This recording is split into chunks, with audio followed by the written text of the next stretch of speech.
Lucent समान ज्ञान का न्यू एडिशन बुक का प्राचीन भारत देखेंगे। पार्ट बाय पार्ट वीडियो आएगा। जो भी नए छात्र हैं प्लीज़ चैनल को सब्सक्राइब करें।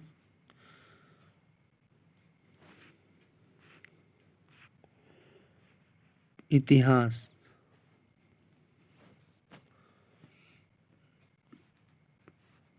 भारत का इतिहास उत्तर में हिमालय से लेकर दक्षिण में समुद्र तक फैला यह उपमहाद्वीप भारतवर्ष के नाम से ज्ञात है, जिसे महाकाव्य तथा पुराणों में भारतवर्ष अर्थात भारतों का देश तथा यहाँ के निवासियों को भारतीय अर्थात भरत की संतान कहा गया है। भरत एक काबीले का नाम था। प्राचीन भारतीय अपने देश को जम्बू अर्थात जम्बू जामुन वृक्षों का द्वीप कहते थे। प्राचीन ईरानी इसे सिंधु नदी के नाम से जोड़ते थे, जिसे वे सिंधु न कह के हिंदू कहते थे। यही नाम फिर पूरे पश्चिम में फैल गया और पूरे देश में इसी एक नदी के नाम से जाना जाने लगा। यूनानी इसे इंदे और अरब इसे हिंद कहते थे। मध्यकाल में इस देश को हिंदुस्तान कहा जाने लगा। यह शब्द भी फारसी शब्द हिंदू से बना है। यूनानी भाषा के इंदे के आधार पर अंग्रेज इसे इंडिया कहने लगे। विंध्य की पर्वत श्रृंखला देश को उत्तर और दक्षिण दो भागों में बांटती है। उत्तर में इंडो यूरोपीय परिवार की भाषाएं बोलने वालों की और द्रविड़ में द्रविड़ परिवार की भाषाएं बोलने वालों का बहुमत है। नोट: भारत की जनसंख्या का निर्माण जिन प्रमुख नस्लों के लोगों के मिश्रण से हुआ है वे इस प्रकार है: प्रोटो ऑस्ट्रोलॉइड्स, पैलियो मेडिटेरेनियन, काकेसाइड, निग्रोइड और मंगोलॉइड। भारतीय इतिहास को अध्ययन की सुविधा के लिए 3 भागों में बांटा गया है: प्राचीन भारत, मध्यकालीन भारत और आधुनिक भारत। सबसे पहले इतिहास को 3 भागों में बांटने का श्रेय जर्मन इतिहासकार क्रिस्टोफ सेलियरस को है। प्राचीन भारत। प्राचीन भारतीय इतिहास के स्रोत। प्राचीन भारतीय इतिहास के विषय में जानकारी मुख्यतः 4 स्रोतों से प्राप्त होती है: धर्म ग्रंथ, ऐतिहासिक ग्रंथ, विदेशियों का विवरण, पुरातत्व संबंधी साक्ष्य। धर्म ग्रंथ एवं ऐतिहासिक ग्रंथ से मिलने वाली महत्वपूर्ण जानकारी। भारत का सर्वप्राचीन धर्म ग्रंथ वेद है, जिसके संकलनकर्ता महर्षि कृष्णदेवराय वेदव्यास को माना जाता है। वेद वसुधैव कुटुम्बकम का उपदेश देता है। भारतीय परंपरा वेदों को नित्य तथा अपौरुष मानती है। वेद 4 हैं: ऋग्वेद, यजुर्वेद, सामवेद एवं अथर्ववेद। इन 4 वेदों को संहिता कहा जाता है। ऋग्वेद ऋचाओं के क्रमबद्ध ज्ञान के संग्रह को ऋग्वेद कहा जाता है। इसमें 10 मंडल, 1028 सूक्त, वाल्खील्य पाठ के 11 सूक्तों सहित एवं 10,462 ऋचाएँ हैं। इस वेद के ऋचाओं को पढ़ने वाले ऋषि को होत्री कहते हैं। इस वेद से आर्य के राजनीतिक प्रणाली, इतिहास एवं ईश्वर की महिमा के बारे में जानकारी मिलती है। विश्वामित्र द्वारा रचित ऋग्वेद के 3 मंडल में सूर्य देवता सावित्री को समर्पित प्रसिद्ध गायत्री मंत्र है। इसके 9वें मंडल में देवता सोम का उल्लेख है। इसके 8वें मंडल के हस्तलिखित ऋचाओं को खील कहा जाता है। चतुर्वर्ण समाज की कल्पना का आदि स्रोत ऋग्वेद के 10वें मंडल में वर्णित पुरुष सूक्त है, जिसके अनुसार 4 वर्ण ब्राह्मण,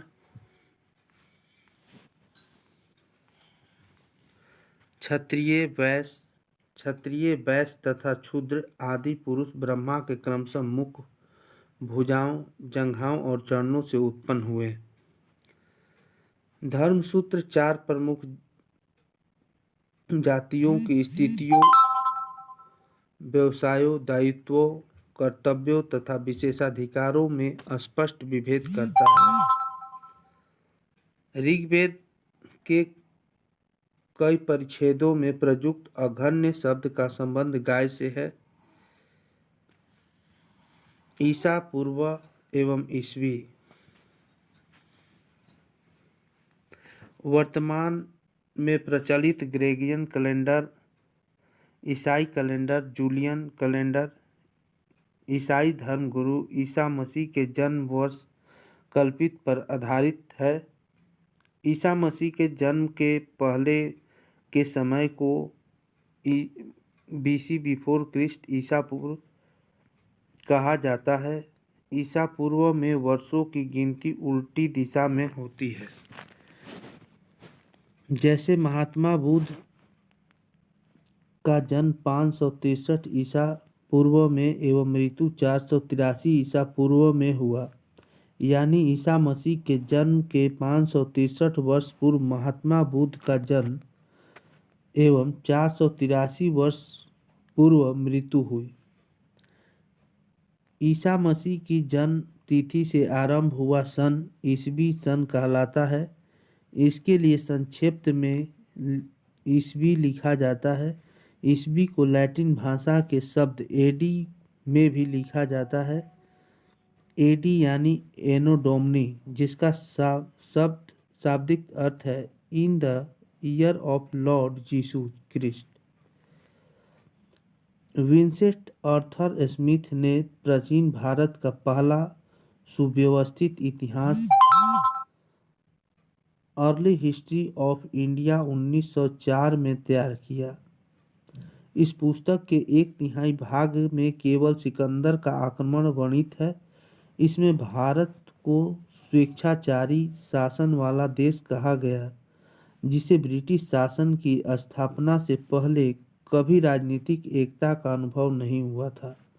उन्होंने लिखा है, वस्तुतः भारतीय इतिहासकारों का सरोकार शासन के एक मात्र स्वरूप तानाशाही से ही है।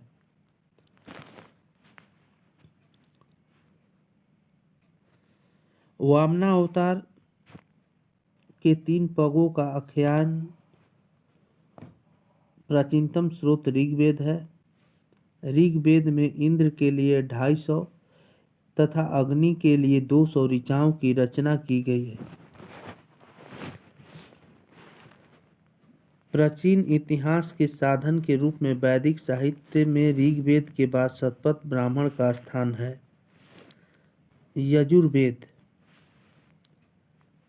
सस्वर पाठ के लिए मंत्रों तथा बलि के समय अनुपालन के लिए नियमों का संकलन यजुर्वेद कहलाता है। इसके पाठकर्ता को अर्धार्यु कहते हैं। यजुर्वेद में यज्ञों के नियमों एवं विधि विधानों का संकलन मिलता है। इसमें बलिदान विधि का भी वर्णन है। यह एक ऐसा वेद है जो गद्य एवं पद दोनों में है। सामवेद।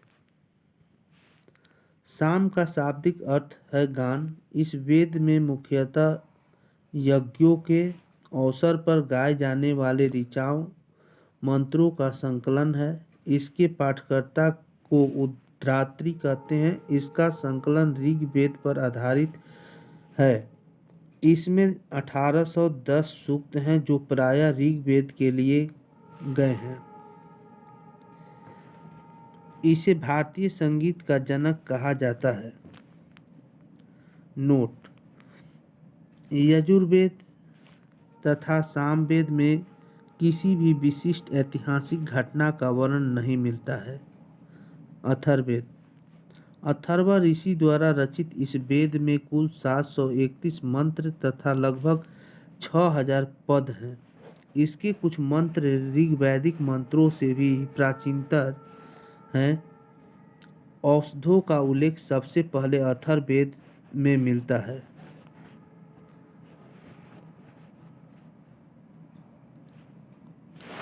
ऐतिहासिक दृष्टि से अथर्ववेद का महत्व इस बात में है कि इसमें सामान्य मनुष्यों के विचारों तथा अंधविश्वासों का विवरण मिलता है। पृथ्वी सूक्त अथर्ववेद का प्रतिनिधि सूक्त माना जाता है। इसमें मानव जीवन के सभी पक्षों, गृह निर्माण, कृषि की उन्नति, व्यापारिक मार्गों का गहन खोज, रोग निवारण, समन्वय, विवाह तथा प्राण गीतों, राजभक्ति, राजा का चुनाव, बहुत से वनस्पतियों एवं औषधियों, शाप, वशीकरण, प्रायश्चित, मातृभूमि, महामत्य आदि का विवरण दिया गया है। कुछ मंत्रों में जादू टोना का भी वर्णन है। अथर्ववेद में परीक्षित को कुरुओं का राजा कहा गया है तथा कुरु देश की समृद्धि का अच्छा चित्रण मिलता है। इसमें सभा एवं समिति को प्रजापति की 2 पुत्रियां कहा गया है। वेदों की भी कई शाखाएं हैं जो वैदिक अध्ययन और व्याख्या से जुड़े विभिन्न दृष्टिकोणों का प्रतिनिधित्व करती है। साकल शाखा ऋग्वेद से जुड़ी एकमात्र जीवित शाखा है। यजुर्वेद को शुक्ल आयुर्वेद और कृष्ण आयुर्वेद 2 शाखाओं में बांटा गया है। मध्यान्ह और कणव शुक्ल यजुर्वेद अथवा वाजसेन संहिता की शाखाएं हैं। कृष्ण यजुर्वेद से जुड़ी शाखाएं काठक, करिष्ठल, मैत्रायणी और तैत्तिरीय है। कौथुम राणनीय एवं जैमिनीय या तलवकार सामवेद की शाखाएं हैं। अथर्ववेद की शाखाएं शौनक तलवकार सामवेद की शाखाएं हैं।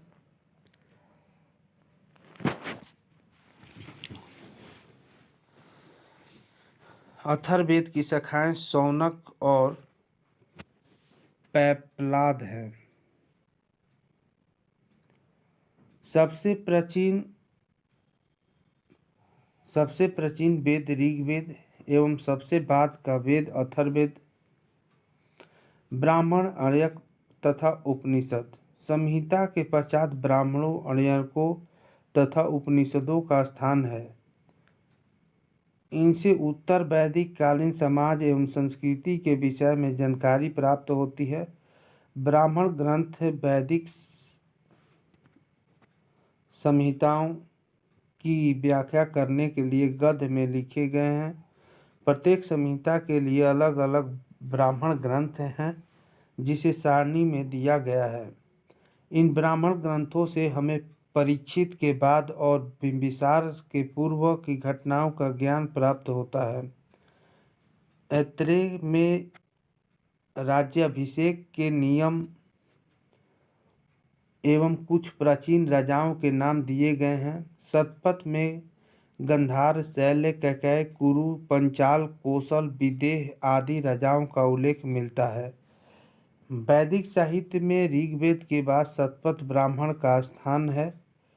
आरण्यक में यज्ञ से जुड़े कर्मकांडों की दार्शनिक और प्रतीकात्मक अभिव्यक्ति है। उपनिषदों की संख्या 108 है, जिनमें 13 को मूलभूत उपनिषदों की श्रेणी में रखा गया है। इसमें यज्ञ से जुड़े दार्शनिक विचार, शरीर, ब्रह्मांड, आत्मा तथा ब्रह्म की व्याख्या की गई है। स्त्री की सर्वाधिक गिरी हुई स्थिति मैत्रेयी संहिता से प्राप्त होती है, जिसे जुआ और शराब की भांति स्त्री को पुरुष का तीसरा मुख्य दोष बताया गया है। शतपथ ब्राह्मण में स्त्री को पुरुष की अर्धांगिनी कहा गया है। जाबालोपनिषद में चारों आश्रमों का उल्लेख मिलता है। स्मृति ग्रंथों में सबसे प्राचीन एवं प्रामाणिक मनुस्मृति मानी जाती है। यह शुंग काल का मानक ग्रंथ है। नारद स्मृति गुप्त युग के विषय में जानकारी प्रदान करता है। वेदांग एवं सूत्र। वेदों को भली भांति समझने के लिए 6 वेदांगों की रचना की हुई। ये है शिक्षा, कल्प, निरुक्त, व्याकरण, छंद एवं ज्योतिष।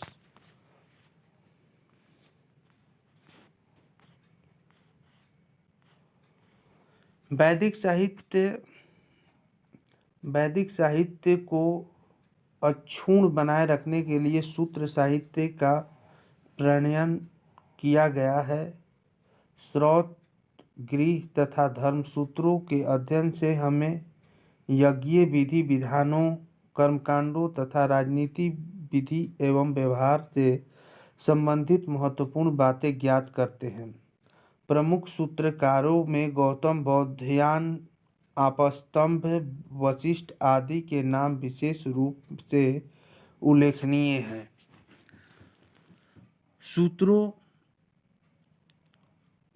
सूत्रों में गौतम धर्मसूत्र सबसे प्राचीन माना गया है। पुराण। भारतीय ऐतिहासिक कथाओं का सबसे अच्छा क्रमबद्ध विवरण पुराणों में मिलता है। इसके रचयिता लोमहर्ष अथवा इनके पुत्र उग्रश्रवा माने जाते हैं। इनकी संख्या 18 है, जिनमें से केवल 5 मत्स्य, वायु, विष्णु, ब्राह्मण एवं भागवत में ही राजाओं की वंशावली पाई जाती है। विष्णु पुराण, मौर्य वंश, मत्स्य पुराण, आंध्र सतवाहन, वायु पुराण, गुप्त वंश।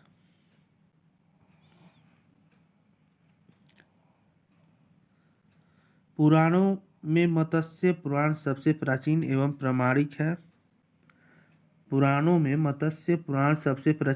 प्रामाणिक है। अधिकतर पुराण सरल संस्कृत श्लोक में लिखे गए हैं।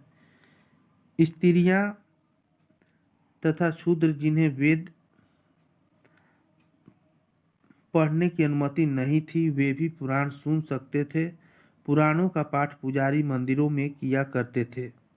सामाजिक एवं सांस्कृतिक दृष्टि से अग्नि पुराण का काफी महत्व है, जिसमें राजतंत्र के साथ साथ कृषि संबंधी विवरण भी दिया गया है। बौद्ध, जैन एवं अन्य साहित्य। जातक में बुद्ध की पूर्व जन्म की कहानी वर्णित है।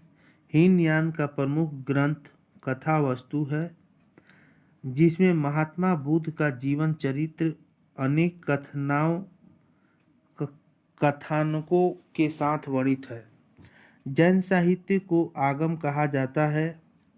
जैन धर्म का प्रारंभिक इतिहास कल्पसूत्र से ज्ञात होता है। जैन ग्रंथ भगवती सूत्र में महावीर के जीवन कृत्यों तथा अन्य समकालिकों के साथ उनके संबंधों का विवरण मिलता है।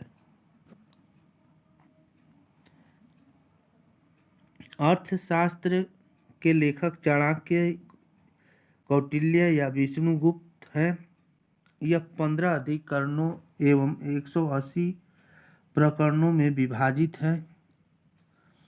इससे मौर्यकालीन इतिहास की जानकारी प्राप्त होती है। अनुवादक श्याम शास्त्री। संस्कृत साहित्य में ऐतिहासिक घटनाओं को क्रमबद्ध लिखने का सर्वप्रथम प्रयास कल्हण द्वारा किया गया। कल्हण द्वारा रचित पुस्तक राजतरंगिणी राजाओं की नदी है। इस ग्रंथ में 8 सर्ग हैं, जिन्हें तरंगों की संज्ञा दी गई है। इनमें प्रारंभ से लेकर 12वीं सदी तक के कश्मीर के शासकों का वर्णन है।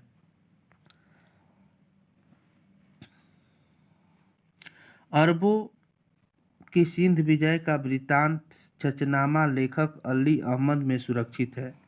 अष्टाध्यायी संस्कृत भाषा व्याकरण की प्रथम पुस्तक के लेखक पाणिनि हैं। इससे मौर्य के पहले का इतिहास तथा मौर्ययुगीन राजनीतिक अवस्था की जानकारी प्राप्त होती है। अष्टाध्यायी में पहली बार लिपि शब्द का प्रयोग हुआ है। कात्यायन की गार्गी संहिता एक ज्योतिष ग्रंथ है, फिर भी इसमें भारत पर होने वाले यवन आक्रमण का उल्लेख मिलता है। पतंजलि पुष्यमित्र शुंग के पुरोहित थे। इनके महाभाष्य से शुंगों के इतिहास का पता चलता है। नेक्स्ट, विदेशी यात्रियों से मिलने वाले प्रमुख जानकारी। यूनानी रोमन लेखक टेसियस, यह ईरान का राजवैद्य था। भारत के संबंध में इसका विवरण आश्चर्यजनक कहानियों से परिपूर्ण होने के कारण अविश्वसनीय है। हेरोडोटस इसे इतिहास का पिता कहा जाता है। इसने अपनी पुस्तक हिस्टोरिका में 5वीं शताब्दी ईसा पूर्व के भारत फारस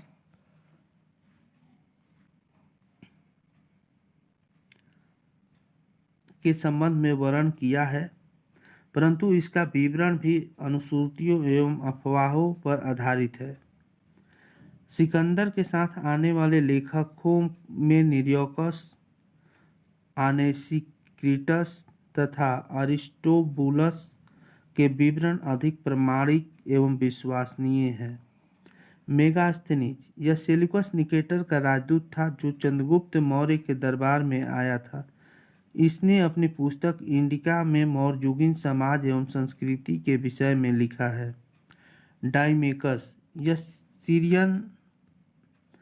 सीरियन नरेश एंटियोकस का राजदूत था जो बिंदुसार के राज दरबार में आया था। इसका विवरण भी मौर्य युग से संबंधित है।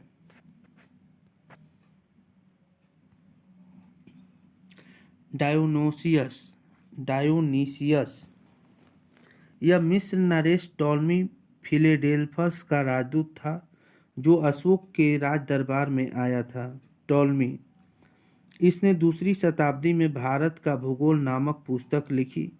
प्लिनी, इसने भारत शताब्दी में नेचुरल हिस्ट्री नामक पुस्तक लिखी। इसमें भारतीय पशुओं, पेड़ पौधों, खनिज पदार्थों आदि के बारे में विवरण मिलता है। पेरिप्लस ऑफ द इरिथियन सी, इस पुस्तक के लेखक के बारे में जानकारी नहीं है।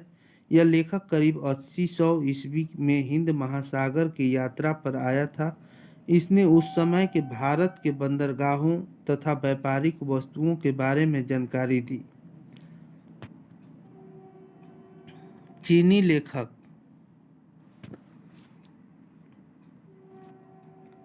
फायान, यह चीनी यात्री गुप्त नरेश चंद्रगुप्त द्वितीय के दरबार में आया था।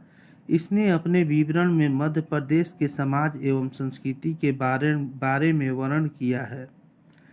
इसने मध्य प्रदेश की जनता को सुखी एवं समृद्ध बताया है। यह 14 वर्षों तक भारत में रहा।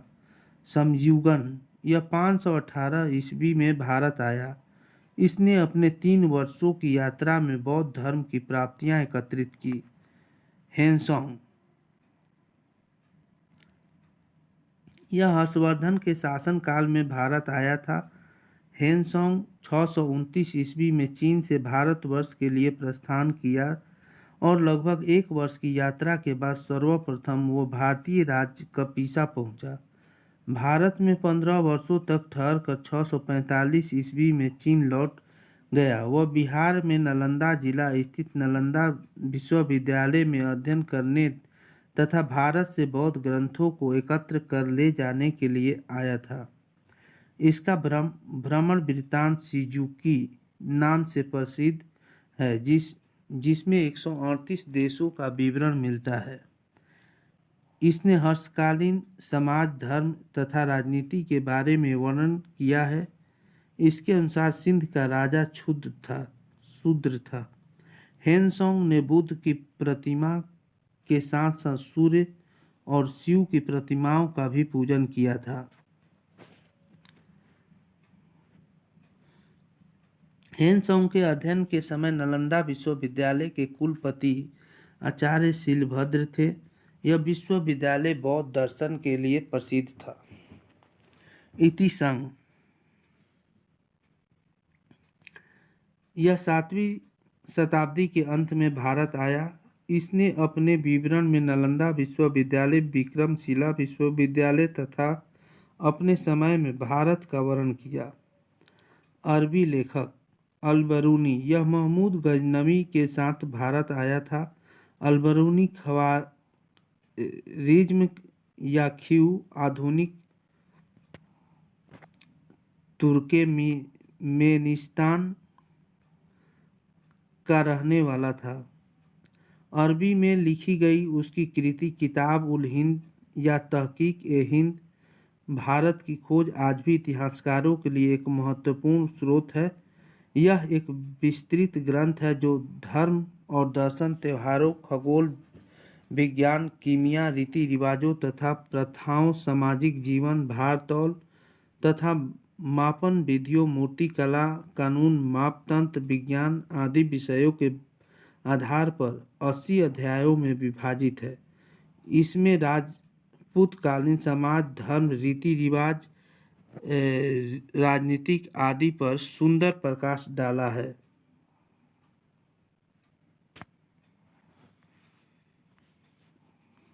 नेक्स्ट,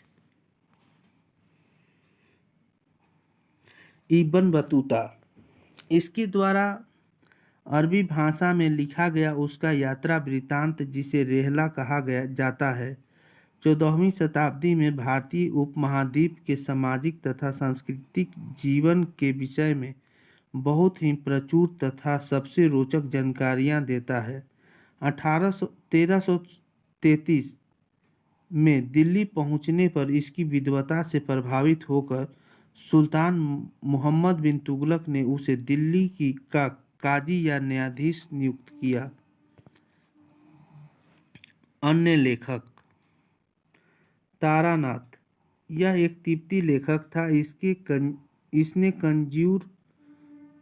कंज्यूर तथा तंजूर नामक ग्रंथ की रचना की। इसने भारतीय इतिहास के बारे में जानकारी मिलती है। मार्को पोलो, यह 13वीं शताब्दी के अंत में पांड्य देश की यात्रा पर आया था। इसका विवरण पांड्य इतिहास के अध्ययन के लिए उपयोगी है। पुरातत्व संबंधी साक्ष्य से मिलने वाली जानकारी। भारतीय पुरातत्व शास्त्र का पितामह सर अलेक्जेंडर कनिंघम को कहा जाता है। 1400 ईसा पूर्व के अभिलेख बोगाज को एशिया माइनर से वैदिक देवता मित्र, वरुण, इंद्र और नासत्य अश्विनी कुमार के नाम से मिलते हैं। मध्य भारत में भागवत धर्म विकसित होने का प्रमाण यवन राजदूत हेलियोडोरस के बेस नगर विदिशा गरुड़ स्तंभ लेख से प्राप्त होता है।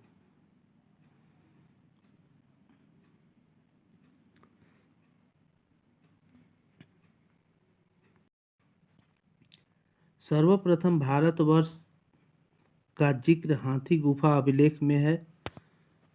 सर्वप्रथम दुर्भिक्ष का जानकारी देने वाला अभिलेख सहगौरा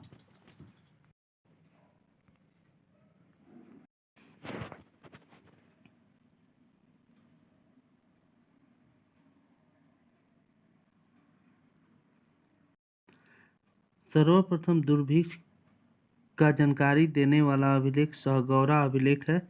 इस अभिलेख में संकट काल में उपयोग हेतु खाद्यान्न सुरक्षित रखने का भी उल्लेख है। सर्वप्रथम भारत पर होने वाले हुंड आक्रमण की जानकारी भीतरी स्तंभ लेख से प्राप्त होती है। सती प्रथा का पहला लिखित साक्ष्य एरन अभिलेख शासक भानुगुप्त से प्राप्त होती है। सातवाहन राजाओं का पूरा इतिहास उनके अभिलेखों के आधार पर लिखा गया है। रेशम बुनकर की श्रेणियों की जानकारी मंदसौर अभिलेख से प्राप्त होती है। कश्मीरी नौपाषाणिक पुरास्थल बुर्ज होम से गर्तवास गड्ढा घर का साक्ष्य मिला है। इनमें उतरने के लिए सीढ़ियां होती थी। यहाँ मनुष्य के साथ उसके पालतू कुत्ते को भी दफनाने की प्रथा प्रचलित थी। प्राचीनतम सिक्के को आहत सिक्के कहा जाता है। इसी को साहित्य में कांसा अर्पण कहा गया है। सर्वप्रथम सिक्कों पर लेख लिखने का कार्य यवन शासकों ने किया। महत्वपूर्ण अभिलेख: हाथी गुफा अभिलेख, तिथि रहित अभिलेख, कलिंग राज खारवेल, जूनागढ़ गिरनार अभिलेख, रुद्रदामन, नासिक अभिलेख, गौतमी बलश्री, प्रयाग स्तंभ लेख, समुद्रगुप्त, ऐहोल अभिलेख, पुलकेशिन द्वितीय, मंदसौर अभिलेख, मालवा नरेश यशोवर्मन, ग्वालियर अभिलेख, प्रतिहार नरेश भोज, भीतरी एवं जूनागढ़ अभिलेख, स्कंदगुप्त, देवपाड़ा अभिलेख, बंगाल शासक विजयसेन। नोट: अभिलेखों का अध्ययन एपिग्राफी कहलाता है। समुद्रगुप्त की वीणा बजाती हुई मुद्रा वाले सिक्के से उनकी संगीत प्रेमी होने का प्रमाण मिलता है। अरिक्मेडू पुडुचेरी के निकट से रोमन सिक्के प्राप्त हुए हैं। सबसे पहले भारत के संबंध बर्मा सुवर्ण भूमि, वर्तमान में म्यांमार, मलाया स्वर्णद्वीप, कंबोडिया, कंबोज और जावा द्वीप से स्थापित हुए हैं। उत्तर भारत के मंदिरों की कला की शैली नागर शैली एवं दक्षिण भारत के मंदिरों की कला द्रविड़ शैली कहलाती है।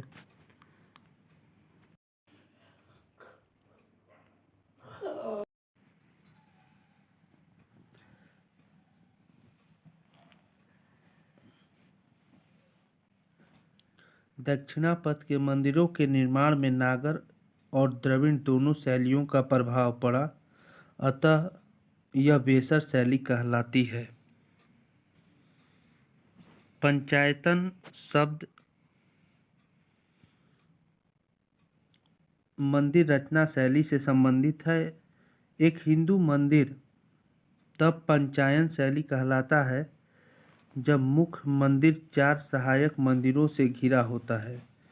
पंचतायन मंदिर का उदाहरण है कंदरिया महादेव मंदिर खजुराहो, ब्रह्मेश्वर मंदिर भुवनेश्वर, लक्ष्मण मंदिर खजुराहो, लिंगराज मंदिर भुवनेश्वर, दशावतार मंदिर देवगढ़ उत्तर प्रदेश, गोंडेश्वर मंदिर महाराष्ट्र। प्रागैतिहासिक काल: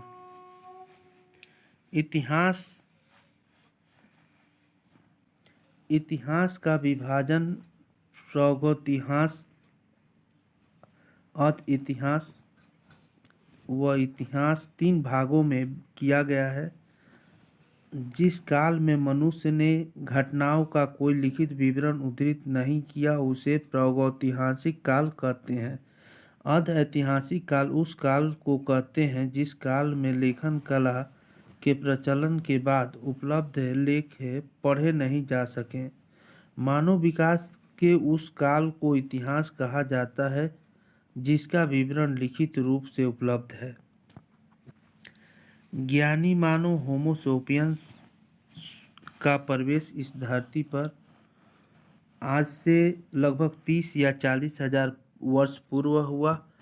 पूर्व पाषाण युग या पूरा पाषाण काल में मानव की जीविका का मुख्य आधार शिकार था। शिकार पूरा पाषाण काल में आदि मानव के मनोरंजन के भी साधन थे।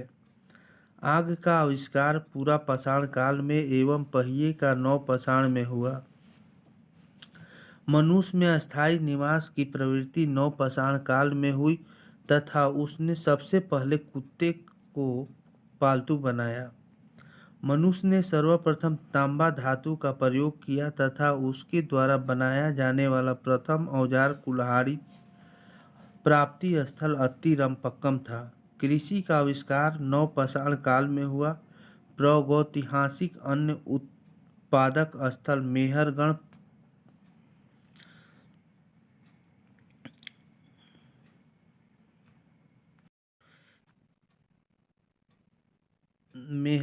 पश्चिमी बलूचिस्तान में अवस्थित है।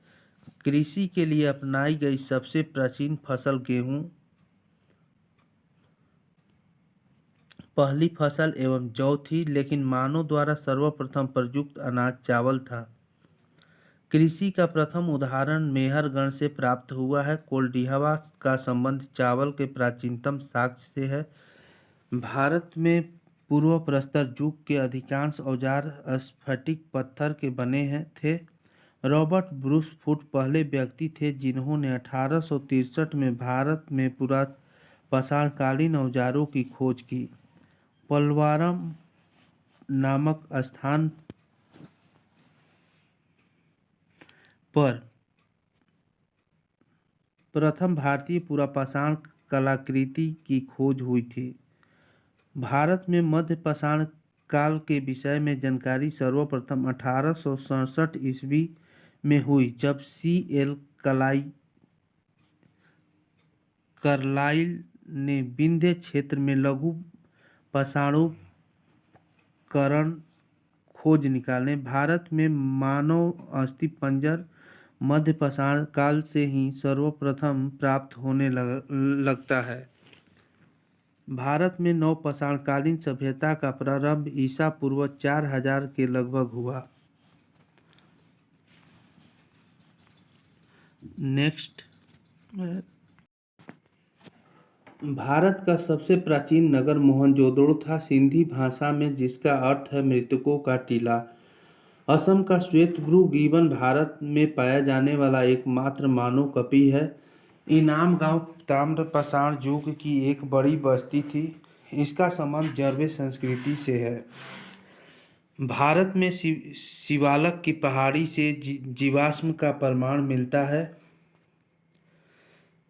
भीमबेटका गुफा पुरापाषाणिक आवासीय पुरास्थल है। यह आदि मानव द्वारा बनाए गए शैलचित्रों और शैलाश्रयों के लिए प्रसिद्ध है। इन चित्रों को पुरापाषाण काल से मध्यपाषाण काल के समय का माना जाता है। ये चित्र भारतीय उपमहाद्वीप में मानव जीवन के प्राचीनतम चिन्ह हैं। यह मध्य प्रदेश के रायसेन जिले में स्थित है। इनकी खोज वर्ष 1957 से 58 में डॉक्टर विष्णु श्रीधर वाकणकर द्वारा की गई थी। भीमबेटका क्षेत्र को भारतीय पुरातत्व सर्वेक्षण भोपाल मंडल ने अगस्त 1990 में राष्ट्रीय महत्व का स्थल घोषित किया। इसके बाद जुलाई 2003 में यूनेस्को ने इसे विश्व धरोहर स्थल घोषित किया। भारत में मनुष्य संबंधी सबसे पहला प्रमाण नर्मदा घाटी में मिला है। भारतीय नागरिक सेवा के अधिकारी रिजले प्रथम व्यक्ति थे जिन्होंने प्रथम बार वैज्ञानिक आधार पर भारत की जनसंख्या का प्रजातीय विभेदीकरण किया। सिंधु सभ्यता। रेडियोकार्बन C14 जैसी नवीन विश्लेषण पद्धति के द्वारा सिंधु सभ्यता के सर्वमान्य तिथि 2400 ईसा पूर्व से 1700 ईसा पूर्व मानी गई है। इसका विस्तार त्रिभुजाकार है। तिथि निर्धारण की कार्बन 14 की खोज अमेरिका के प्रसिद्ध रसायन शास्त्री V.F. लीवी द्वारा 1946 में की गई थी। इस पद्धति में जिस पदार्थ में कार्बन 14 की मात्रा जितनी ही कम रहती है वह उतनी ही प्राचीन मानी जाती है। सिंधु सभ्यता की खोज 1921 में राय बहादुर दयाराम सहनी ने की। सिंधु सभ्यता को ऐतिहासिक अथवा कांस्य युग में रखा जा सकता है। इस सभ्यता के मुख्य निवासी द्रविड़ एवं भूमध्य सागरीय थे।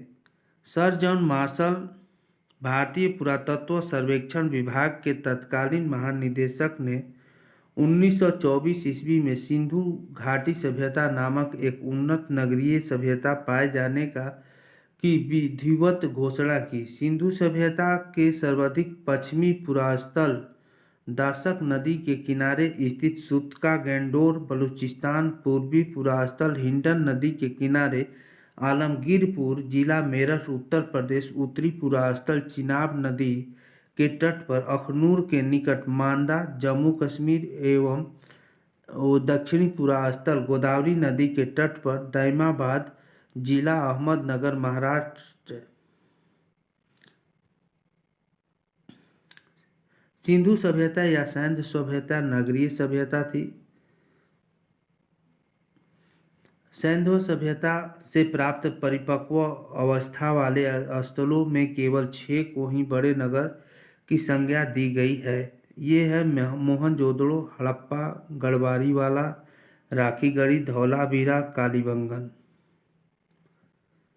धौलावीरा भारत में सिंधु घाटी सभ्यता की पहली साइट है जिसे यूनेस्को ने 2021 में विश्व विरासत स्थल की सूची में शामिल किया है। स्वतंत्रता प्राप्ति पश्चात हड़प्पा संस्कृति के सर्वाधिक स्थल गुजरात में खोजे गए हैं।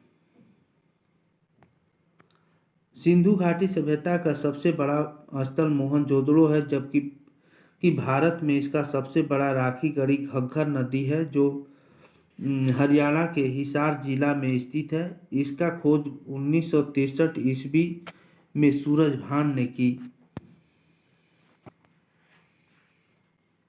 नेक्स्ट, लोथल एवं सुतकोटदा सिंधु सभ्यता का बंदरगाह था।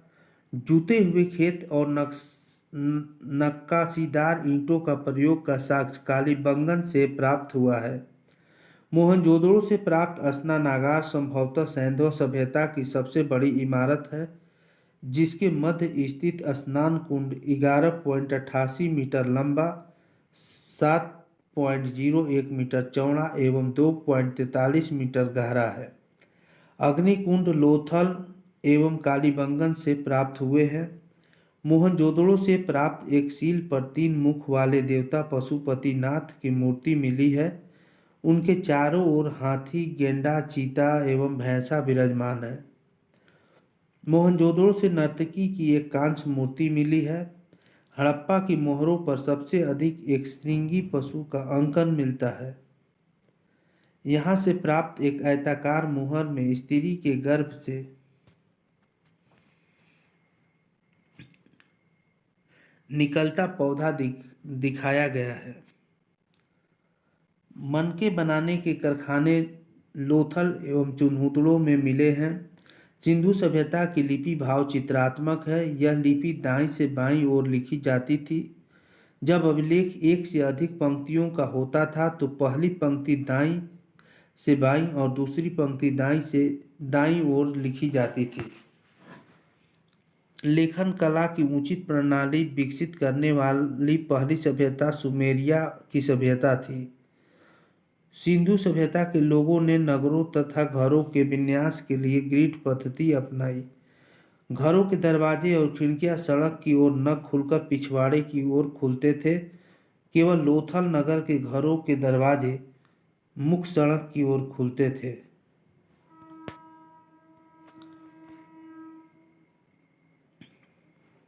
सिंधु सभ्यता मुख्य फसल थी गेहूं और जौ। सैंधववासी मिठास के लिए शहद का प्रयोग करते थे। मिट्टी के बने हल का साक्ष्य बनमाली से मिला है। रंगपुर एवं लोथल से चावल के दाने मिले हैं, जिनसे धान की खेती होने का प्रमाण मिलता है। चावल के प्रथम साक्ष्य लोथल से ही प्राप्त हुए हैं। सुरकोटदा, कालीबंगन एवं लोथल से सैंधवकालीन घोड़े के अस्थि पंजर मिले हैं। तौल की इकाई संभवतः 16 के अनुपात में थी। सैंधव सभ्यता के लोग यातायात के लिए 2 पहियों एवं 4 पहियों वाली बैलगाड़ी या भैंसा गाड़ी का उपयोग करते थे। मेसोपोटामिया के अभिलेखों में वर्णित मेलुहा शब्द का अभिप्राय सिंधु सभ्यता से ही है।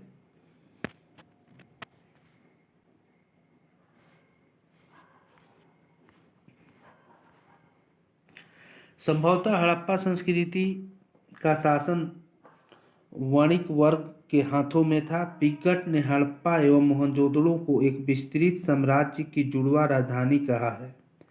सिंधु सभ्यता के लोग धरती को उर्वरता की देवी मानकर उसकी पूजा किया करते थे।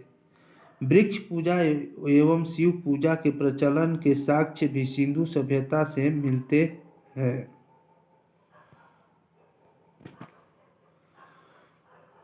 स्वास्तिक चिन्ह संभवतः हड़प्पा सभ्यता की देन है।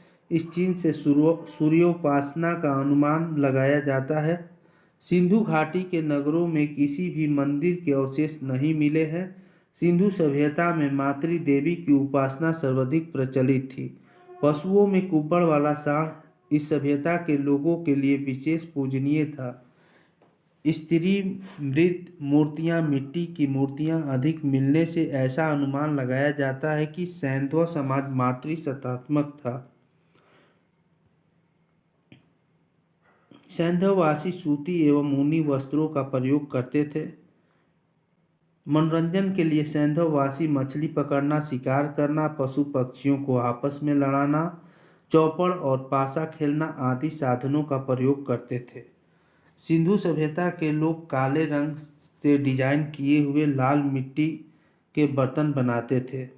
सिंधु घाटी के लोग तलवार से परिचित नहीं थे। कालीबंगन एकमात्र हड़प्पा कालीन स्थल है जिसका निचला शहर सामान्य लोगों के रहने हेतु भी किले से घिरा हुआ था। कालीबंगन का अर्थ है काली चूड़ियाँ। यहाँ से पूर्व हड़प्पा स्तरों के खेत जोते जाने के और अग्नि पूजा की प्रथा के प्रमाण मिले हैं। पर्दा प्रथा एवं वैश्यावृत्ति सैंधव सभ्यता में प्रचलित थी।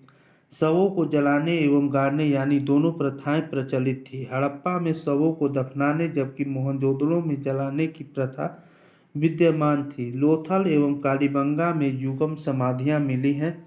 सैंधव सभ्यता के विनाश का संभवतः सबसे प्रभावी कारण बाढ़ था। आग में पकी हुई मिट्टी को टेराकोटा कहा जाता है।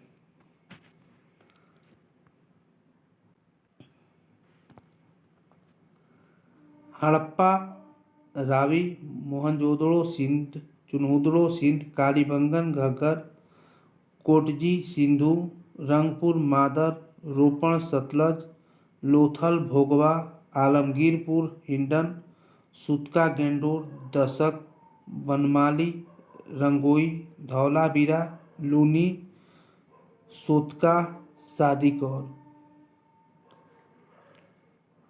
हड़प्पा रावी नदी पाकिस्तान के पंजाब प्रांत का साहिवाल जिला, दयाराम सहनी 1921, माधव स्वरूप वत्स्य 1926, व्हीलर 1946।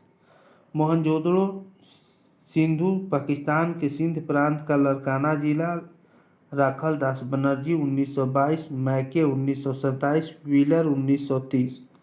चुनहुदड़ो सिंधु सिंध प्रांत पाकिस्तान, नवाब शाह जिला, मैके 1925, एनजी मजुमदार 1931।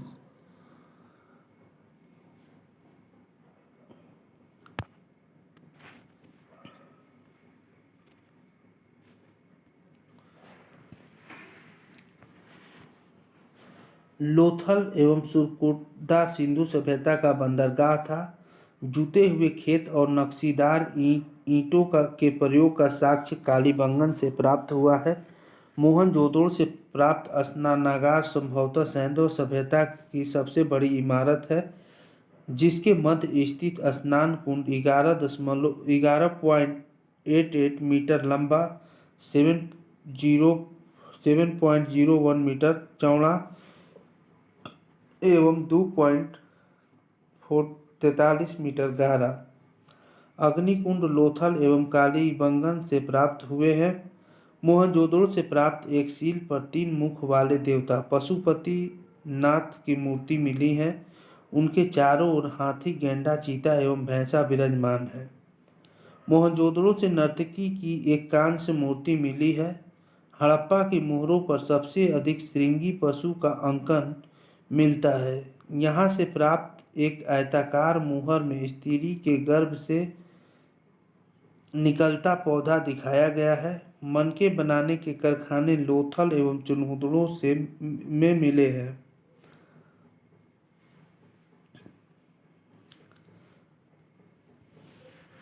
सिंधु सभ्यता की लिपि भाव चित्रात्मक है। यह लिपि दाईं से बाईं ओर लिखी जाती थी। जब अभिलेख एक से अधिक पंक्तियों का होता था तो पहली पंक्ति दाईं से बाईं, दूसरी बाईं से दाईं ओर लिखी जाती थी। लेखन कला की उचित प्रणाली विकसित करने वाली पहली सभ्यता सुमेरिया की सभ्यता थी। सिंधु सभ्यता के लोगों ने नगरों तथा घरों के विन्यास के लिए ग्रिड पद्धति अपनाई। घरों के दरवाजे और खिड़कियां सड़क की ओर न खुलकर पिछवाड़े की ओर खुलते थे। केवल लोथल नगर के घरों के दरवाजे मुख्य सड़क की ओर खुलते थे।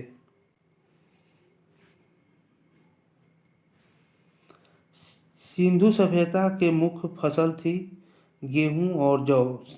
सैंधव वासी मिठास के लिए शहद का प्रयोग करते थे। मिट्टी से बने हल का साक्ष्य बनमाली से मिला है। रंगपुर एवं लोथल से चावल के दाने मिले हैं जिनसे धान की खेती होने का प्रमाण मिलता है। चावल के प्रमाण साक्ष्य लोथल से ही है।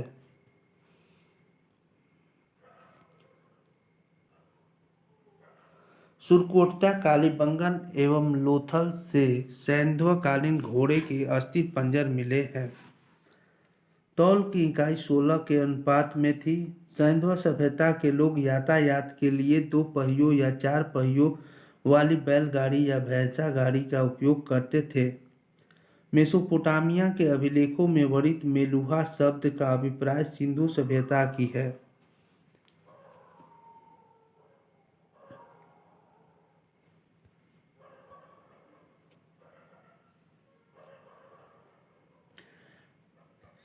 संभवतः हड़प्पा संस्कृति का शासन वणित वर्ग के हाथों में था। पिगट ने हड़प्पा एवं मोहनजोदड़ो को एक विस्तृत साम्राज्य की जुड़वा राजधानी कहा है। सिंधु सभ्यता के लोग धरती को उर्वरता की देवी मानकर उसकी पूजा किया करते थे। वृक्ष पूजा एवं शिव पूजा के प्रचलन के साक्ष्य भी सिंधु सभ्यता से मिलते हैं। स्वास्तिक चिन्ह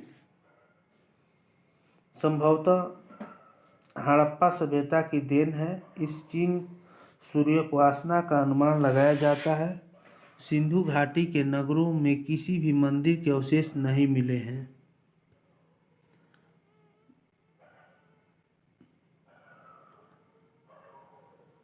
सिंधु सभ्यता में मातृ देवी की उपासना सर्वाधिक प्रचलित थी। पशुओं में कुबड़ वाला सांड इस सभ्यता के लोगों के लिए विशेष पूजनीय था। स्त्री मृद मूर्तियां मिट्टी की मूर्तियां अधिक मिलने से ऐसा अनुमान लगाया जाता है कि सैंधव समाज मातृ सत्तात्मक था। सैंधववासी सूती एवं ऊनी वस्त्रों का प्रयोग करते थे। मनोरंजन के लिए सैंधववासी मछली पकड़ना, शिकार करना, पशु पक्षियों को आपस में लड़ाना, चौपड़ और पासा खेलना आदि साधनों का प्रयोग करते थे। सिंधु सभ्यता के लोग काले रंग के डिजाइन किए हुए लाल मिट्टी के बर्तन बनाते थे। सिंधु घाटी के लोग तलवार से परिचित नहीं थे। कालीबंगन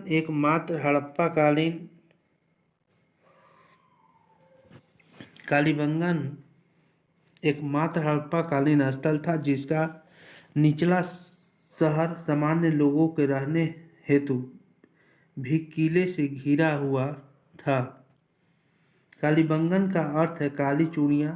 यहाँ से पूर्व हड़प्पा स्तरों के खेत जोते जाने के और अग्नि पूजा की प्रथा के प्रमाण मिले हैं। पर्दा प्रथा और वेश्यावृत्ति सैंधव सभ्यता में प्रचलित थी।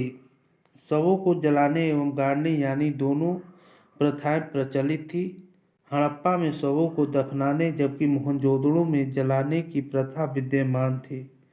लोथल एवं कालीबंगा में युगम समाधियां मिली हैं। सैंधव सभ्यता के विनाश का संभवतः सबसे प्रभावी कारण बाढ़ था।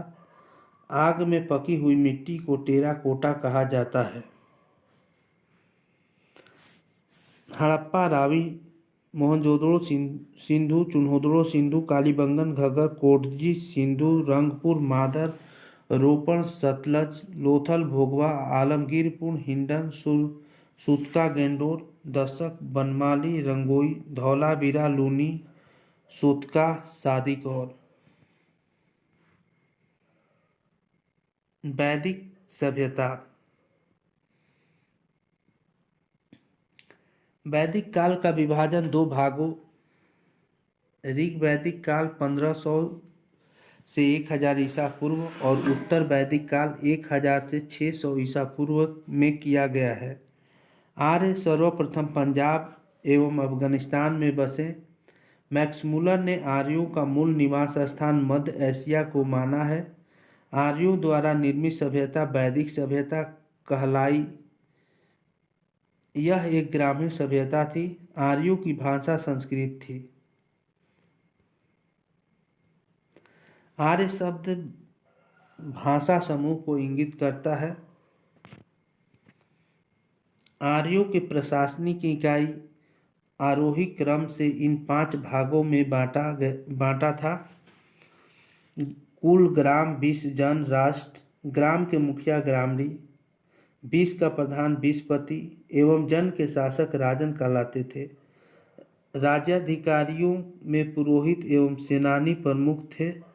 वशिष्ठ रूढ़िवादी एवं विश्वामित्र उदार पुरोहित थे। सूत रथकार व कम्मादी नामक अधिकारी रत्नी कहे जाते थे। इनकी संख्या राजा करीब 12 हुआ करती थी। पूरब दुर्गपति एवं स्पष्ट जनता की गतिविधियों को देखने वाले गुप्तचर होते थे। वज्रपति गोचर भूमि का अधिकारी होता था। उग्र अपराधियों को पकड़ने का कार्य करता था। ऋग्वेद में किसी तरह के न्यायाधिकारी का उल्लेख नहीं है। सभा एवं समिति राजा को सलाह देने वाली संस्था थी। सभा श्रेष्ठ एवं सम्भ्रात लोगों की संस्था थी, जबकि समिति सामान्य जनता का प्रतिनिधित्व करती थी। इसके अध्ययन को ईशान कहा जाता था। स्त्रियां सभा एवं समितियां में भाग ले सकती थी। युद्ध में कबीले का नेतृत्व राजा करता था। युद्ध के लिए गविष्ठ शब्द का प्रयोग किया गया है, जिसका अर्थ है गायों की खोज। दशराग युद्ध का उल्लेख ऋग्वेद के 7वें मंडल में है। यह युद्ध परुष्णी रावी नदी के तट पर सुदास एवं 10 जनों के बीच लड़ा गया, जिसमें सुदास विजयी हुआ। ऋग्वैदिक समाज 4 वर्णों में विभक्त था। ये वर्ण थे ब्राह्मण, क्षत्रिय, वैश्य और शूद्र। यह विभाजन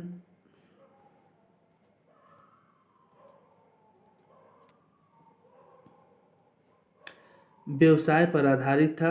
ऋग्वेद में 10वें मंडल के पुरुषसूक्त में चतुर्वर्ण्यों का उल्लेख मिलता है।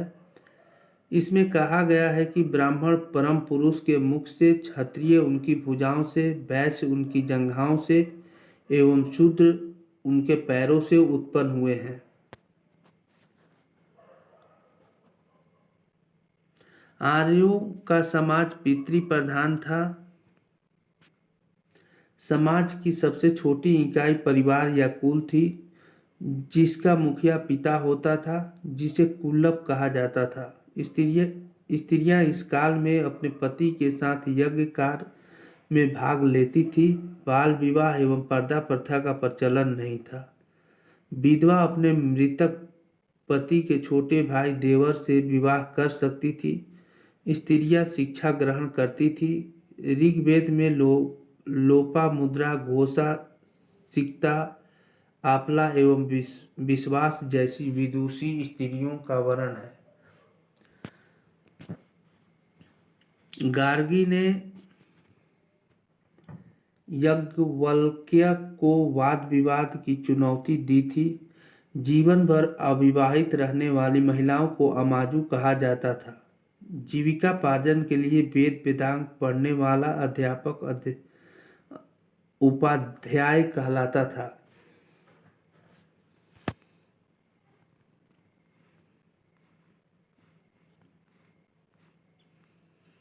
आर्यों का मुख्य पेय पदार्थ सोमरस था। यह वनस्पति से बनाया जाता था। आर्य मुख्यतः 3 प्रकार के वस्त्रों का उपयोग करते थे: वास, अधिवास और उष्णीष। अंदर पहनने वाले कपड़े को नीवी कहा जाता था। आर्यों के मनोरंजन के मुख्य साधन थे संगीत, रथ दौड़, घुड़दौड़ एवं द्रुत क्रीड़ा। आर्यों का मुख्य व्यवसाय पशुपालन, कृषि।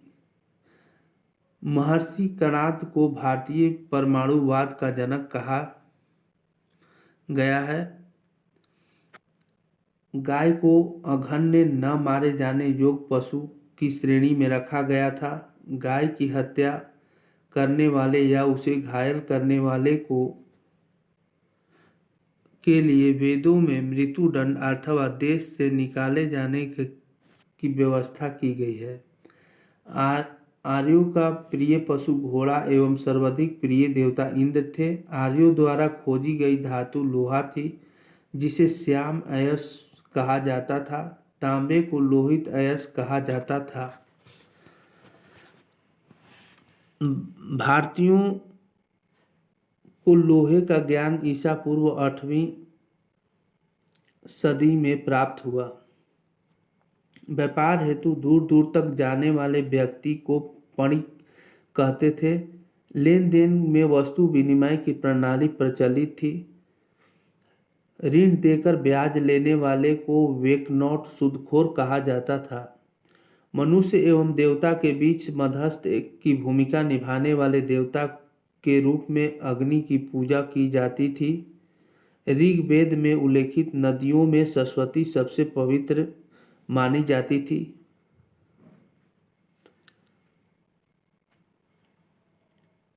ऋग्वेद में गंगा का 1 बार और जमुना का उल्लेख 3 बार।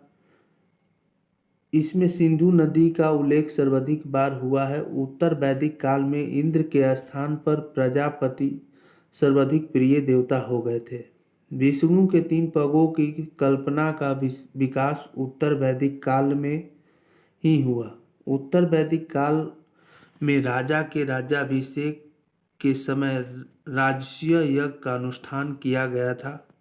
उत्तर वैदिक काल में वर्ण व्यवसाय की बजाय जन्म के आधार पर निर्धारित होने लगे थे।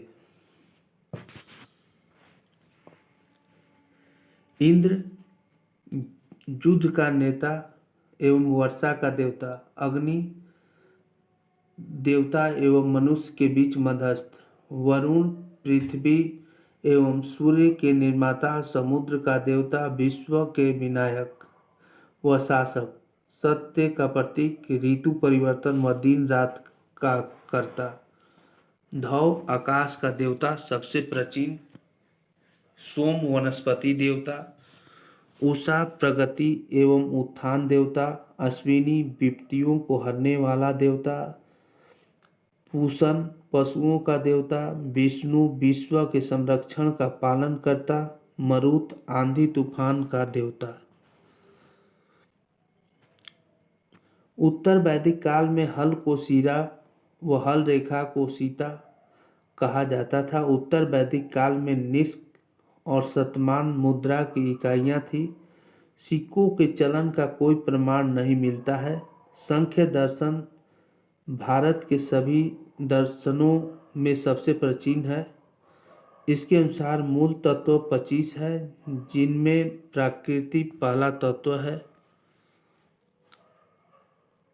सत्यमेव जयते मुंडको उपनिषद से लिया गया है। इसी उपनिषद में यज्ञ की तुलना फूटी नाव से की गई है। ईसा पूर्व 2री सदी में राजाओं के उपयुक्त यज्ञ वेदी बनाने के लिए आपस्तंभ व्यवहारिक ज्यामिति की रचना की। गायत्री मंत्र सावित्री नामक देवता को संबोधित है। जिसका संबंध ऋग्वेद से है। लोगों को आर्य बनाने के लिए विश्वामित्र ने गायत्री मंत्र की रचना की। श्राद्ध की प्रथा पहल दत्तात्रेय ऋषि के बेटे निमि ने शुरू की। उत्तर वैदिक काल में कौशाम्बी नगर में प्रथम बार पक्की ईंटों का प्रयोग किया गया। महाकाव्य दो है, महाभारत और रामायण।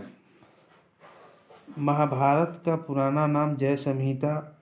यह विश्व का सबसे बड़ा महाकाव्य है। गोत्र नामक संस्था का जन्म उत्तर वैदिक काल में हुआ।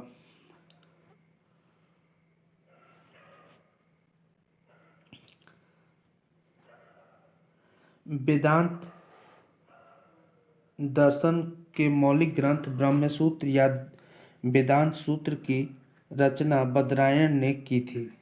अगला पार्ट 2 में वीडियो आएगा, तब हम लोग देखेंगे पार्ट 2 में।